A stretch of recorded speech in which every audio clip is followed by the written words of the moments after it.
The immense crystal dome of the Galactic Council chamber stretched overhead like an artificial sky. Stars and nebulae projected across its surface. 500 alien representatives from across the Milky Way sat in rising tiers, their murmurs creating a constant background hum. The chamber had been designed to intimidate, a physical manifestation of the Council's power over thousands of worlds. Ambassador Marcus Reed stood alone on the central platform, the first human ever granted an audience with the full Council.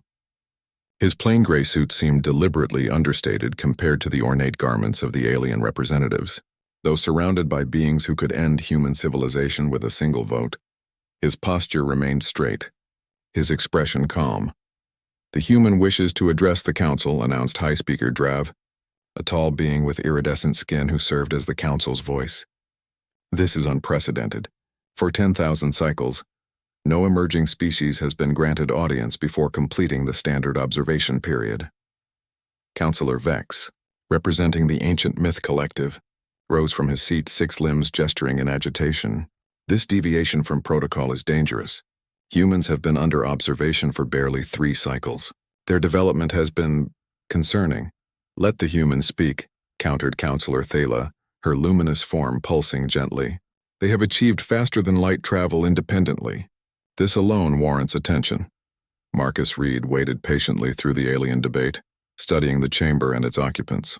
Humanity had discovered the Council's observation posts near Jupiter 2 years ago, a revelation that had unified Earth's nations in unprecedented ways. Rather than responding with fear or aggression, Earth's leaders had made a bold decision to approach the galactic community directly. "Ambassador Reed," High Speaker Drav finally said, "you may address the Council." Reed stepped forward. The translator device at his throat hummed softly. "Distinguished representatives of the Galactic Council," he began, his voice calm but carrying to every corner of the vast chamber. "I come before you not as a supplicant but as a messenger. Humanity has observed your observers. We have decoded your communications. We understand the purpose of your evaluation protocol." A shocked silence fell over the chamber. The Council's observation was supposed to be undetectable to emerging species. "For 2 years we have studied you as you have studied us," Reed continued. "We know that in all recorded history only 6% of evaluated species have been granted full membership. 40% are placed under permanent restrictions. The remainder," he paused meaningfully, "the remainder are deemed too unstable for interstellar capacity and quarantined." Councillor Vex rose again, appendages twitching angrily. "This human speaks of classified information. How did they obtain—" "We obtained it the same way we discovered your observation posts," Reed interrupted. "We looked up. We asked questions. We figured it out. That's what humans do." He pressed a small device in his hand and a holographic display appeared above the chamber floor. It showed Earth, blue and beautiful, surrounded by a network of previously hidden satellites. "These are your monitoring stations," Reed explained. 112 devices using technology we don't yet possess. But what's interesting is this. The display zoomed to show one satellite glowing red. "This one is different. It doesn't just observe. It contains weapons capable of sterilizing our planet's surface." Gasps echoed through the chamber. "Planetary quarantine measures are standard protocol," Drav stated, though his voice had lost some of its authority. "A precaution only." "A precaution aimed at my homeworld," Reed replied. "Pointed at 8 billion souls who have never threatened you." He changed the display to show various human achievements. Art, music, scientific breakthroughs, humanitarian efforts. "This is who we are," he said softly. "Imperfect, yes. Sometimes frightened, sometimes aggressive, but also capable of beauty, kindness, and wonder. We are not asking for technology or protection or special treatment. We are simply asking for the chance to join the galactic community as equals." "You have violated protocol by approaching us directly," Councillor Vex insisted. "This alone proves humans are unpredictable and dangerous." Reed smiled for the first time. "Unpredictable, perhaps. But consider this. Upon discovering we were being watched and potentially targeted for destruction, we didn't attack your outposts. We didn't hide. We walked straight to your front door and knocked." He gestured around the chamber. "Look at your own history. How many species, upon discovering your observation, responded with diplomacy rather than fear, with conversation rather than weapons? Several council members exchanged glances. The human had a point. "We request a vote," Reed concluded. "Not on Earth's membership, we're not ready for that. But on formal recognition of humanity's right to develop without interference or threat. Remove your weapon platforms. Establish open diplomatic channels. Let us join the conversation about our shared galaxy." High Speaker Drav conferred quietly with several senior council members. Finally, he addressed the chamber.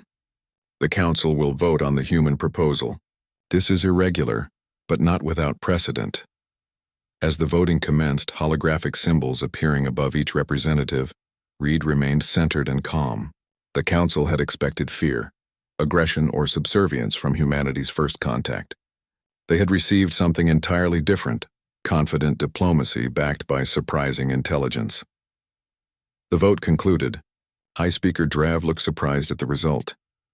"By narrow majority, the council accepts the human terms," he announced. "Weapon platforms will be withdrawn. Diplomatic recognition is granted. Observer status is extended to Earth representatives." Marcus Reed bowed slightly. "Humanity thanks the council for its wisdom. We look forward to productive relations." As he turned to leave, Councillor Thela approached. "A curious strategy, human. You risked much by coming here." "We risked everything by doing nothing," Reed replied.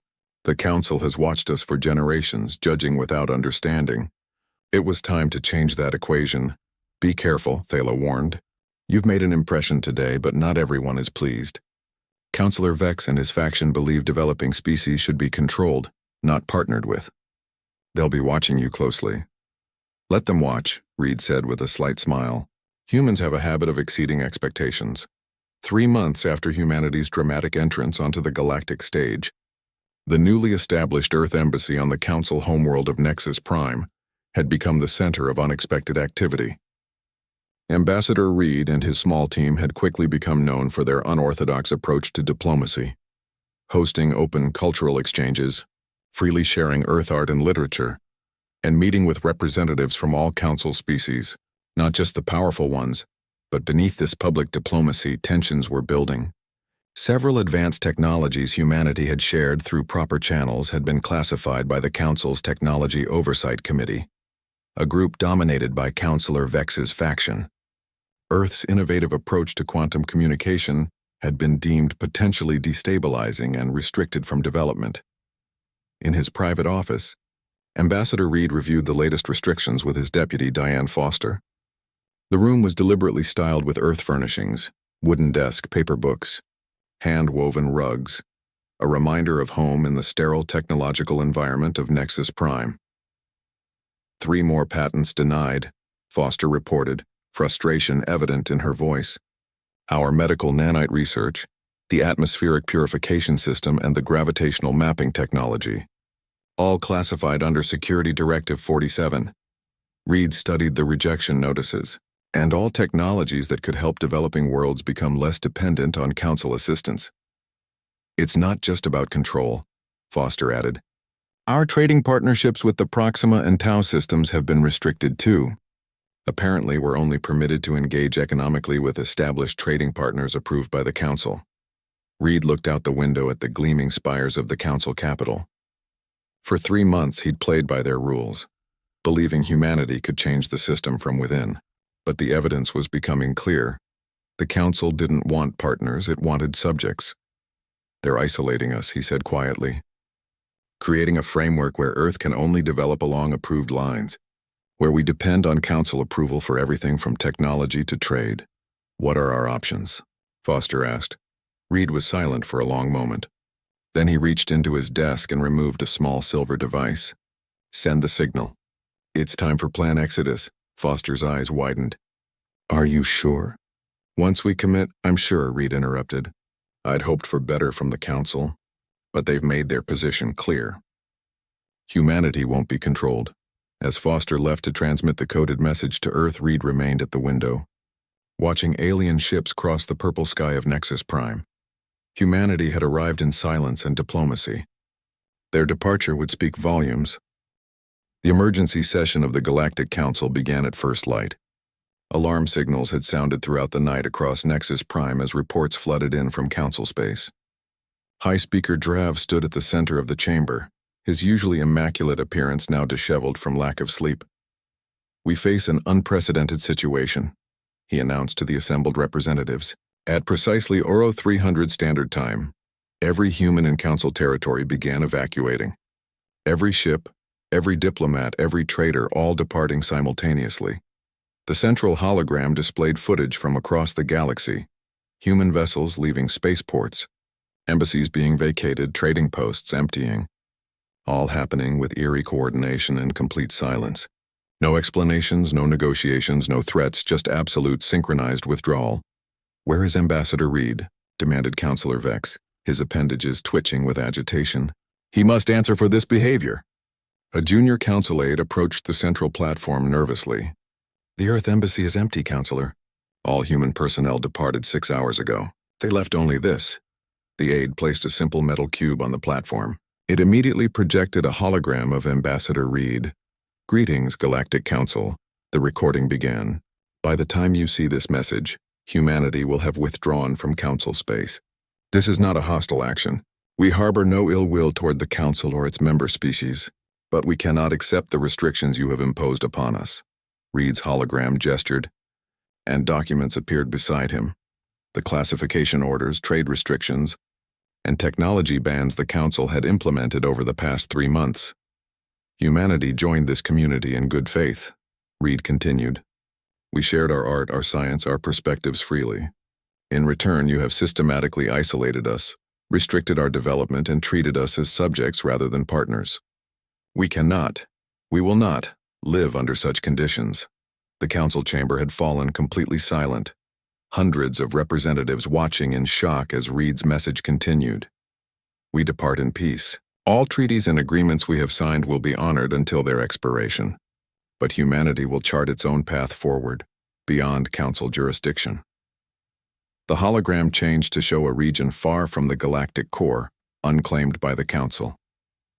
"We will establish ourselves here in what you call the Perseus Void. We ask only to be left alone." Reed's image returned, his expression solemn. "Should the Council ever wish to establish relations based on mutual respect rather than control, we will welcome such overtures. Until then, farewell." The hologram vanished, leaving the Council in stunned silence. High Speaker Drav was the first to recover. "We must respond to this immediately. Monitoring stations near the Perseus Void should be—" "They're already gone," interrupted Councillor Thala. "Every observation platform in that sector went offline 3 hours ago. No destruction detected, they were simply disabled." "Impossible," Vex declared. "Those systems have fail-safes, redundancies, all bypassed," Thala replied calmly. "The humans clearly prepared for this departure well in advance. The level of coordination suggests months of planning. While sitting in our chambers," Vex hissed, "while accepting our hospitality. This proves they cannot be trusted." Thala's luminous form pulsed with disagreement. "This proves they would not be controlled." "There is a difference, Councillor." The debate raged for hours. Some Council members called for military intervention to contain the human threat. Others argued for renewed diplomatic outreach. A few voices suggested the Council had indeed overreached in its restrictions. No consensus was reached. In the end, a monitoring resolution was passed. The Council would observe the human exodus but take no immediate action. After all, the Perseus Void was beyond their jurisdiction, and the humans had broken no laws by leaving. 1 standard year passed. Then 2. The Council received occasional reports from trading vessels that encountered human ships at the fringes of known space. These reports described technological advancements that should have been impossible in such a short time. Ships with no visible propulsion systems, communication methods that bypass standard protocols, energy signatures unlike anything in Council records. Councillor Vex's faction pointed to these developments as evidence of the human threat. Others noted that despite these advancements, humanity had kept its promise to remain peacefully apart. They had established their own colonies and outposts but made no move against Council territory. In the 3rd year after humanity's departure, everything changed. The Council chambers were in chaos. Emergency alerts blared as the central hologram displayed devastation across the outer rim, dozens of worlds under attack by a previously unknown hostile force. High Speaker Drav struggled to maintain order as panicked representatives demanded protection for their homeworlds. Admiral Zor, head of Council Defense Forces, stood grimly at the center platform. The attackers call themselves the Nexari Collective. Our intelligence suggests they've been massing beyond the Cygnus Rift for centuries. Their technology exceeds our current capabilities by at least 2 generations. How did we not know of this threat? Demanded Counselor Thala. The Cygnus Rift has always blocked our long-range scans, Zor replied. By the time we detected their fleet, they had already begun their advance. The hologram updated to show the enemy's progress, a steady march toward the Council core worlds, unstoppable by current defenses. Refugee ships were fleeing by the thousands, overwhelming relief efforts. Our analysts project total collapse of outer rim defenses within 60 days, Admiral Zor concluded. Core worlds will follow within a year unless we find a way to counter their shield technology. Silence fell over the chamber as the magnitude of the threat became clear. The Council, which had stood unchallenged for 10,000 years, faced extinction. There may be one option, suggested an aide quietly. All eyes turned to her. The humans, Counselor Vex scoffed. The species that abandoned this council at the first sign of regulation? Why would they help us now? Because before they left, their scientists were developing shield penetration technology, the aide replied. Technology we classified and restricted. Technology that might be our only hope against the Nexari shields. High Speaker Drav considered this information carefully. Even if this is true, we have no diplomatic channels to humanity now. No way to reach them in their self-imposed exile. Actually, Counselor Thala interjected, that's not entirely accurate. She approached the central platform, producing a small silver device identical to the one Ambassador Reed had left behind 3 years earlier. This activated in my quarters this morning. It contains coordinates and a simple message. When the storm comes, remember where we went. The council chamber erupted in speculations. Had humanity somehow predicted this invasion? Were they offering help or merely taunting the council that had driven them away? We should send an envoy immediately, Admiral Zor urged. If the humans have technology that could help us, send an envoy to beg for help from a lesser species? Vex interrupted. This is beneath the dignity of the council. Dignity will not save our worlds from the Nexari, Counselor, Thala replied sharply. Pride is a luxury we can no longer afford. After hours of heated debate, a decision was finally reached. The council would send a diplomatic mission to the coordinates provided, seeking humanity's assistance against the Nexari threat. Who among us will undertake this mission? Asked High Speaker Drav. Who will face those we once judged and ask for their help? The chamber fell silent. Then slowly, Counselor Vex rose from his seat. All eyes turned to him in surprise. He had been humanity's most vocal critic. I will go, he declared. I who argued most strongly for their restriction. I who doubted their intentions and capabilities. His appendages moved in a formal gesture of humility rarely seen from the proud myth collective. If the council must beg for forgiveness, then the one who caused the greatest offense should speak the words. 3 days later, Counselor Vex's diplomatic vessel departed for the Perseus Void. As the ship disappeared into the void of space, many in the council wondered if humanity would even receive them, or if the species that had departed in silence would answer their desperate call at all. Aboard the diplomatic vessel, Vex reviewed all available information about human culture and psychology. The irony was not lost on him. After years of dismissing humanity as a lesser species, he now sought to understand them, to find words that might persuade them to save the very council that had driven them away. The ship's alert system activated, announcing their arrival at the provided coordinates. Vex moved to the observation deck, expecting to see a human outpost or perhaps a small colony. What greeted him instead left him speechless. Where there had once been empty space, now existed what could only be described as a star system unlike any in council records. A massive artificial structure orbited a blue star, its surface covered with lights and movement.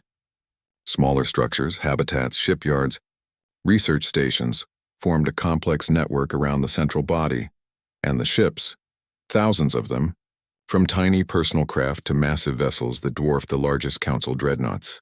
The human exodus had not led to a struggling colony, but to something unprecedented.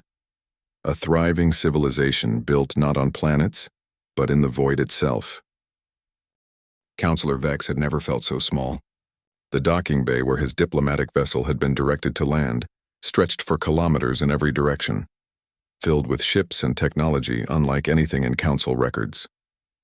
Humans moved with purpose throughout the facility, barely glancing at the Council delegation as they were escorted deeper into the massive structure called New Horizon. The corridors they walked through seemed alive somehow, walls that shifted subtly as they passed, lighting that adjusted automatically to the comfort levels of different species, ambient temperature perfectly regulated without any visible systems. Vex's scientific mind raced to understand what he was seeing, but the technology was simply too advanced. "Impressed, Counselor?" asked Director Hayes, who had come personally to escort them. She walked with easy confidence, seemingly amused by the delegates' wide-eyed reactions. "How?" Vex finally managed to ask, gesturing at their surroundings. "This level of development should have taken decades, not 3 years." Hayes smiled. "When freed from artificial restrictions, human innovation accelerates exponentially. Without the Council's classification protocols limiting our research, we simply flourished." They arrived at a circular chamber with a transparent ceiling revealing the stars above. In the center stood a table made of some material that seemed both solid and fluid simultaneously. Around it waited several humans of different ages and appearances, all watching the Council delegation with expressions ranging from curiosity to unmistakable hostility. "The Human Consensus Leadership," Hayes introduced them. "Unlike your Council, we have no permanent representatives. Leadership rotates based on expertise relevant to current challenges." An older human man with dark skin and close-cropped gray hair stepped forward. "I am Dr. James Monroe, current defense coordinator. I believe you've come to discuss the Nexari threat?" Vex performed a formal gesture of greeting. "Yes. The Council faces an enemy we cannot defeat with current technology. Your people were developing shield penetration systems before your departure. We seek your assistance in this grave matter." Monroe exchanged glances with the others. "The technology you refer to was among those the Council classified and restricted. You feared it might destabilize the power balance. Now you need it to save yourselves." The accusation hung in the air. Vex's appendages moved in acknowledgement. "Yes, the Council was wrong. I was wrong. Our fear led to poor decisions that may now cost billions of lives." A younger human woman spoke up, her tone sharp. "Why should we help those who rejected us? The Nexari haven't approached human territory. This isn't our fight." "Maya," Hayes cautioned, "let's hear the Counselor out." Vex gathered himself. This moment would determine the fate of countless worlds. "I do not come to demand your help as the Council's right. I come to request it as a favor we do not deserve. The Nexari consume rather than conquer. They strip worlds of resources and leave them uninhabitable. They do not negotiate or show mercy." He activated a holographic display showing the devastation of the Outer Rim worlds. These were peaceful planets, home to billions of sentient beings. If the Nexari continue their advance unchecked, they will eventually threaten human space as well. Perhaps not today, perhaps not for years, but eventually. "So you're suggesting an alliance of convenience," Dr. Monroe observed. "Mutual survival." "I am suggesting something more," Vex replied. "A new beginning. The Council has recognized its error in how we treated humanity. We offer full recognition of human independence, reparations for restricted technologies, and a seat at the Council table, not as subjects, but as equals." The humans exchanged glances, communicating in some subtle way Vex couldn't interpret. Finally, Hayes spoke. "Your offer comes 3 years too late, Counselor. Humanity has moved beyond needing Council approval or recognition. We've built something here that would never have been possible under Council oversight." Vex's heart sank. "Then you will not help?" "I didn't say that," Hayes replied. She turned to a wall that immediately transformed into a display showing the Nexari fleet movements. "We've been monitoring the invasion since it began. The Nexari are not just a threat to the Council. They represent a fundamental danger to sentient life throughout the galaxy. Their technology is organic synthetic, self-evolving, and designed to consume rather than create." Dr. Monroe stepped forward. "We will help, Counselor Vex, but not as supplicants returning to the Council fold. We will help as an independent power forming an alliance with the Council, an alliance of equals." Relief flooded through Vex, quickly followed by concern. The Council may resist such terms. Many still believe in the old hierarchy. "Then they will fall to the Nexari," Hayes interrupted bluntly. "Because humanity will not submit to Council authority again. Those days are over. The younger human, Maya, approached the table. We have developed defenses against the Nixari shield technology. More importantly, we've created a way to disrupt their hive communication network. Without it, their coordination fails. How is this possible? Vex asked. Our best scientists have found no weaknesses in their systems. Because you're still thinking in conventional terms, Dr. Monroe explained. The Council approaches technology as something to be controlled and categorized. We see it as something to be integrated and evolved. He gestured, and the table between them transformed into a detailed tactical display. We call this the Nixari disruption strategy. For the next several hours, the humans outlined their plan. It wasn't simply about military engagement. It involved new forms of communication, shield technologies that adapted to attacks, and most surprisingly, diplomatic initiatives aimed at separating certain factions within the Nixari collective. Vex listened in growing amazement. The humans hadn't just advanced technologically during their exile, they'd developed entirely new ways of thinking about problems. Their approach was integrative rather than hierarchical, collaborative rather than controlling. This could work, he finally acknowledged, but implementation would require immediate cooperation between human and council forces. My authority is limited, which is why you won't be going back alone, Hayes interjected.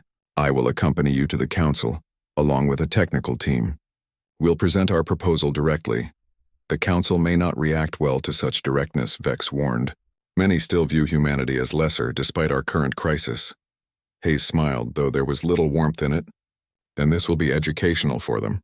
The galaxy is changing, Counselor. The old hierarchies are falling. The question is whether the council will evolve or become obsolete. 2 days later, the council chamber fell into shocked silence as Director Hayes finished presenting the human proposal. For the first time in its long history, the Galactic Council was being addressed not by supplicants or subjects, but by equals who offered help with clear conditions attached. This is outrageous, exclaimed Counselor Drex of the Vortic Hegemony. You expect the Council to place our defense forces under human command? To grant your ships unrestricted access to Council space? To recognize your independent status without oversight? Hayes remained calm in the face of his anger. These are not demands, Counselor. They are prerequisites for effective cooperation against the Nexari threat. Our strategy requires coordination and trust that cannot exist if you view us as subordinates. High Speaker Drav raised his hands for silence as the chamber erupted in arguments. Director Hayes, while the Council appreciates humanity's willingness to assist, you must understand the precedent this would set. The Council has maintained peace for 10,000 years through carefully balanced authority. A peace that excluded many voices and restricted many species, Hayes interrupted.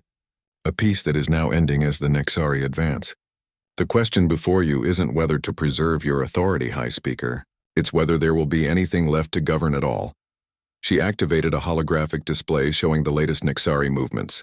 While we debate, 3 more Council worlds have fallen. The Nexari advance accelerates. You have perhaps 30 days before they reach your core systems. The chamber grew quiet as the representatives confronted the reality of their situation. Centuries of tradition and hierarchy stood against the pressing need for survival. The humans ask for equality, not submission, Counselor Vex said, rising to address his peers. I have seen their achievements firsthand. They've created in 3 years what might have taken us centuries. They offer us a chance not just to survive the Nexari, but to evolve beyond our rigid structures. You've been seduced by their technology, Vex, Counselor Drex accused. Have you forgotten that it was your voice that warned most strongly against human unpredictability? I have not forgotten, Vex replied. I was wrong. My fear of difference led me to mistake innovation for danger. I see more clearly now. As the debate continued, Hayes received a private communication. Her expression darkened. High Speaker, she interrupted. I've just received word that the Nexari fleet has changed course. They're moving directly toward Nexus Prime. Your homeworld will be under attack within 7 days, not 30 as projected. Panic rippled through the chamber. Nexus Prime was the Council's seat of power, home to trillions of beings from across the galaxy. Its fall would mean the effective end of the Council itself. The orbital defense platform above Nexus Prime shuddered as another Nexari bombardment struck its shields.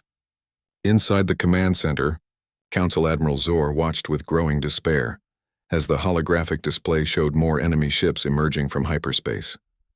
Shields at 37% and falling, reported a junior officer, voice tight with strain. 2 more defense platforms have gone dark. The evacuation transports in sectors 7 through 12 are requesting immediate cover. Admiral Zor had commanded Council forces for over a century, but he had never faced an enemy like the Nexari. Their ships moved with unnervingly perfect coordination, adapting to Council tactics faster than new orders could be issued.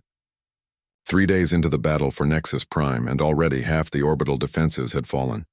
"Where are the human reinforcements?" he demanded, turning to the communications officer. Director Hayes promised support for the evacuation corridors. Before the officer could respond, the command center doors slid open. A human male entered, tall and composed, wearing a simple dark uniform with no visible rank insignia. Despite the chaos around him, he moved with calm purpose. "Commander Daniel Reeves, Human Defense Force," he introduced himself. "I understand you're having some difficulty protecting your evacuation routes." Admiral Zor bristled at the understatement. "Difficulty?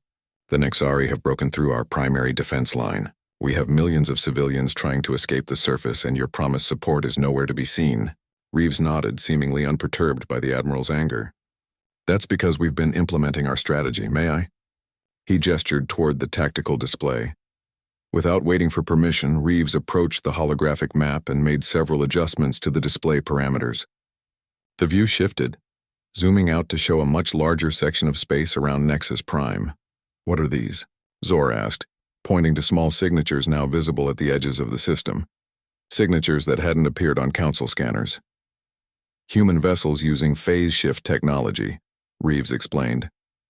"They've been in position for the past 12 hours, undetected by both your sensors and the Nexari." As they watched, the signatures began to move, forming a complex pattern around the Nexari fleet's flanks. "What are they doing?" asked a Council tactical officer. "Deploying the disruption network," Reeves replied. He tapped his communication device. "All units execute Phase 1. The effect was immediate and stunning. Throughout the Nexari fleet, ships suddenly broke formation, their movements becoming erratic and uncoordinated. Some collided with each other, while others fired weapons at empty space. "What's happening to them?" Admiral Zor asked, unable to hide his amazement. "The Nexari operate on a hive consciousness," Reeves explained. "Their ships aren't individually piloted. They're extensions of a central intelligence. Our disruption network creates quantum interference patterns that fragment this consciousness. They can't coordinate because they can't think as a unified entity anymore." On the display, Council defense platforms were reporting unexpected reprieves as Nexari attacks faltered. Evacuation ships that had been moments from destruction now found clear paths to safety. "This is remarkable," Zor admitted. "But temporary, surely. An intelligence advanced enough to create their technology will adapt." "It's already adapting," Reeves confirmed. "We have perhaps 2 hours before they develop countermeasures, which is why we need to implement Phase 2 immediately." He turned to Zor. "We need control of your remaining defense platforms." Admiral Zor hesitated. Council military protocol strictly prohibited giving command access to non-Council forces. Even with the alliance, he had expected human forces to operate independently, not to integrate with Council command structures. "Admiral," Reeves said quietly, "I understand your reluctance, but this isn't about protocol now. It's about survival." After a moment's consideration, Zor nodded sharply. "Grant the Human Forces Command access to all defense systems," he ordered his staff. Reeves immediately began transmitting new command protocols. Throughout the Nexus system, Council defense platforms and ships began repositioning themselves in patterns that made little sense to traditional Council tactics. Overlapping fields, seemingly random movements, formations that left obvious gaps in coverage. "This looks like chaos," one of Zor's officers muttered. "It's adaptive defense," Reeves corrected. "Predictable patterns are death against the Nexari. They analyze and counter any fixed strategy within minutes. Our approach uses algorithmic unpredictability. Each unit follows basic protocols but with randomized variations." As they watched, human ships emerged from phase shift, joining the defense in perfect coordination with Council forces despite their apparently chaotic movements. The Nexari, still struggling with the disruption of their hive mind, found themselves unable to counter tactics they couldn't predict. "It's working," Zor said with growing hope. The evacuation corridors were now largely secure, with millions of civilians escaping to safety. But their main force is still advancing toward the planet. That's where Phase 3 comes in, Reeves replied. He touched his communication device again. Director Hayes, we're ready for your arrival. The command center's sensors detected a massive energy surge at the edge of the system. A moment later, a single human vessel appeared, larger than any ship in the Council fleet, its hull gleaming with a strange, shifting material that seemed to absorb and redirect light. The Horizon, Reeves said, a note of pride in his voice. Our flagship. Admiral Zor stared at the vessel in amazement. It's beautiful and powerful, Reeves added. Watch. The Horizon moved directly toward the heart of the Nexari fleet, seemingly unconcerned about the concentration of enemy forces. As Nexari weapons fire struck its hull, the energy was absorbed and redirected, causing no apparent damage. Quantum reactive shielding, Reeves explained. It uses the enemy's energy against them, but that's not the main event. As the Horizon reached the center of the Nexari formation, it emitted a pulse of energy, unlike anything in Council records. The pulse expanded outward, passing through Nexari vessels without apparent effect. Was something supposed to happen? Zor asked. Reeves smiled. Wait, for several seconds nothing changed. Then, one by one, Nexari ships began powering down, their weapons and propulsion systems deactivating. Not destroyed, simply rendered inert. What did you do to them? Zor asked, stunned by the sight of the fearsome Nexari fleet floating harmlessly in space. Consciousness inversion, Reeves explained. The pulse reconnected their hive mind, but inverted the command structure. Instead of attack protocols, they're now receiving shutdown commands from their own central intelligence. This technology... Zor's voice trailed off. The implications were staggering. If humanity could disable an entire fleet without destruction, what other capabilities had they developed during their 3 years of independence? Will only be used defensively, Reeves assured him, seemingly reading his thoughts. Humanity has no interest in conquest or control, Admiral. That was always the Council's fear, not our intent. Over the next several hours, the remaining Nexari forces throughout the system were systematically disabled. Evacuation ships returned to retrieve those still stranded on Nexus Prime. Council representatives, who had fled to secure bunkers during the initial attack, emerged to find their homeworld saved by the very species they had once feared and restricted.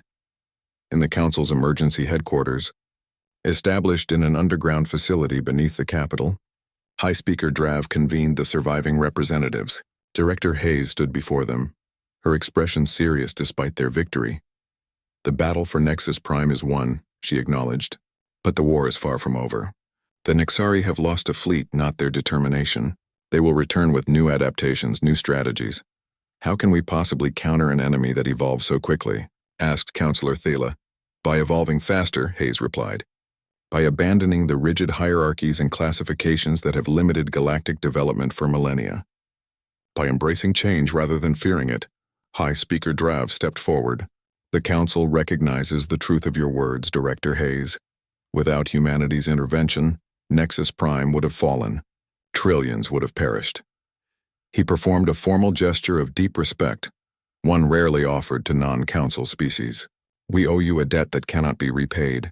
Hayes accepted the gesture with a nod. The Alliance fought well today, but Alliance is just the beginning of what's possible. What do you mean? Asked Counselor Vex, who had joined the Defense Coordination despite his primarily diplomatic role. Hayes activated a holographic display showing not just the Nexus system, but the entire galaxy. The Nexari are not the only threat beyond the Council's known borders. There are other intelligences, other dangers, and other potential allies as well. The display highlighted numerous regions the Council had traditionally avoided or classified as uninhabitable. In many of these, human exploration teams had discovered signs of advanced civilizations, some technological, others operating on entirely different principles. During the Council, representatives exchanged troubled glance. 1 year after the Battle of Nexus Prime, the newly constructed Hall of Convergence floated in neutral space, its crystalline structure reflecting the light of surrounding stars. Unlike the hierarchical design of the old Council chamber, this hall was circular, with no raised platforms or special seats to denote status. Representatives from over 700 species gathered inside. The traditional 500 from the former Council worlds, plus 200 newly recognized civilizations discovered during humanity's independent exploration. At the center of the hall stood Director Amara Hayes and High Speaker Drav, preparing to sign the Galactic Consensus Charter, the document that would officially replace the 10,000-year-old Council governance. With a new framework for interstellar cooperation, watching, from the observation gallery, Commander Daniel Reeves stood beside Counselor Vex, whose appendages moved in patterns denoting deep contemplation. "Having second thoughts, Counselor?" Reeves asked. "Contemplating the scale of change," Vex replied. "1 year ago, the Council begged humanity for help against the Nexari. Today, we sign away 10,000 years of tradition and authority." "Not signing away," Reeves corrected gently, transforming into something more inclusive, more adaptive. He gestured toward the assembled representatives. "Look around you. Species the Council classified as pre-spaceflight or developmentally restricted now sit as equals. Knowledge previously classified is being freely shared. Innovation that would have taken centuries under the old system has occurred in months." It was true. The defeat of the initial Nexari invasion had been followed by a year of unprecedented cooperation across former Council space. Human technology, freed from restrictions, had merged with Council traditions and the unique perspectives of newly recognized species to create solutions to problems that had seemed insurmountable. The Nexari themselves had retreated to the edges of known space, their hive consciousness seemingly reassessing after multiple defeats. Intelligence suggested they were evolving new approaches, but so too was the emerging galactic consensus. "I don't disagree with the results," Vex acknowledged. "But some among the former Council still resent humanity's influence. They whisper that you manipulated the crisis, that you knew of the Nexari threat before your departure and deliberately withheld information to force this transformation." Reeves turned to face the Counselor directly. "And what do you believe, Vex?" The Counselor's appendages performed a complex gesture indicating uncertainty. "I believe that fear of the unknown, fear of what humanity might become, led the Council to actions that drove you away. Whether you knew about the Nexari then is irrelevant. Our mistake was in trying to control what we should have embraced." Below, Director Hayes was addressing the assembled representatives, her voice carrying clearly through the hall's perfect acoustics. "Today marks not an ending but a beginning," she declared. "The galactic consensus is built on a simple truth, that diversity of thought, of biology, of perspective is not a threat to be managed, but our greatest strength against an uncertain universe." She gestured toward the stars visible through the hall's transparent ceiling. "The Nexari remain a threat, yes, but beyond them lie wonders and dangers we have only begun to comprehend. No single species, no single approach could hope to navigate what awaits us. Together, however, sharing knowledge freely, respecting our differences while finding common purpose, we can face whatever comes." High Speaker Drav stepped forward, his traditional Council regalia replaced by simpler attire that matched the new spirit of equality. "For 10,000 years, the Council maintained what we called peace," he acknowledged. "But it was a peace built on control, on classification, on the fear of change. When truly threatened, that structure crumbled." He turned to Hayes. "Humanity showed us another way, not through dominance, but through collaboration, not through restriction, but through freedom to innovate." Together, Hayes and Drav activated the Charter, a living document encoded not just in words but in a complex quantum matrix that would evolve with the consensus itself. As they placed their hands on the activation crystal, representatives from all 700 species stood in silent witness to the moment when galactic governance fundamentally changed. The Charter flared to life, its encoded principles displayed in three-dimensional text that adjusted to the perceptual requirements of each species present. There was no hierarchy of worlds, no classification of developmental stages, no central authority with veto power.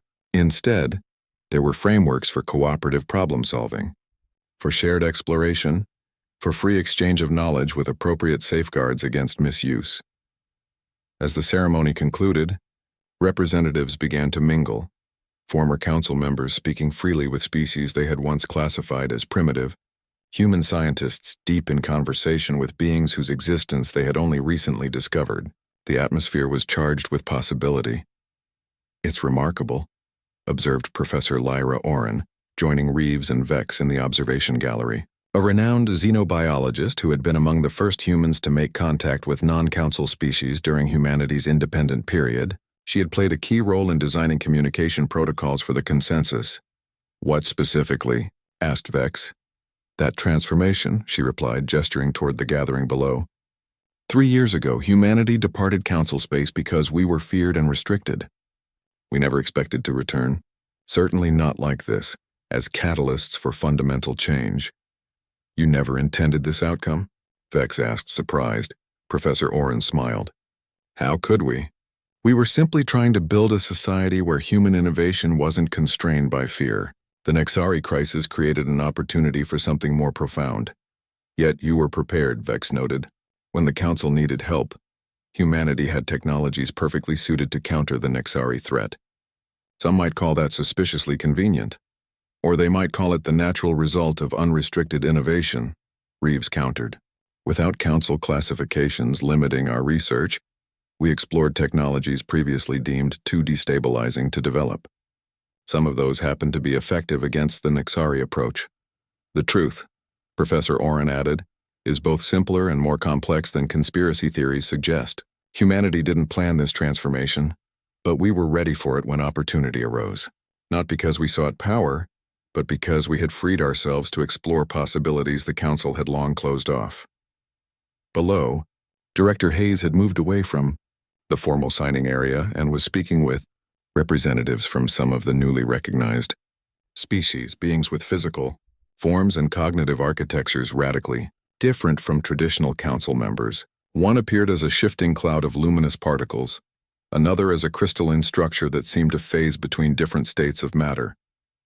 Even now, seeing this, some of my kind feel fear, Vex admitted. Not of humanity specifically, but of this level of change, of uncertainty itself. Fear is natural, Professor Oren acknowledged. The question is whether we let it control our actions or inform them. The Council let fear drive its decisions regarding humanity. We're suggesting a different approach. As they watched, an alert chimed softly. Commander Reeves checked the notification on his communicator, his expression growing serious. Long-range sensors have detected Nexari activity at the edge of former Council space, he reported. They appear to be testing new configurations, adaptations to our previous defenses. They're evolving again, Vex noted, appendages twitching with concern. Will the consensus be ready when they return in force? That's the difference between the old approach and the new, Reeves replied. Under the Council, preparation meant strengthening existing defenses following established protocols. Under the consensus, it means continuous innovation, unexpected combinations, approaches the Nexari cannot predict because they've never encountered them before. He gestured toward a group where human quantum theorists were deep in conversation with representatives of a gaseous species whose natural communication occurred through modulated energy fields, a species the Council had classified as presentient, despite their sophisticated understanding of dimensional physics. A month ago, that collaboration produced a breakthrough in phase shift technology that makes our ships virtually undetectable, Reeves explained. Two species that never would have worked together under the old system, creating something neither could have managed alone. The observation gallery's viewport shifted to show the space surrounding the Hall of Convergence. Hundreds of ships from diverse civilizations maintained a protective cordon around the historic gathering. Among them were new vessel designs that had emerged from the year of our cooperation, hybrid technologies combining approaches from multiple species. Most notable were the ships incorporating the distinctive silver leaf design of human vessels with the organic architectural elements of the Elorian collective, and the dimensional engineering of the Veth consciousness, species unknown to the Council before humanity's explorations. These ships didn't just represent military cooperation, but fundamentally new approaches to space travel itself. The Nexari adapt quickly, Vex observed, but it seems the consensus adapts faster.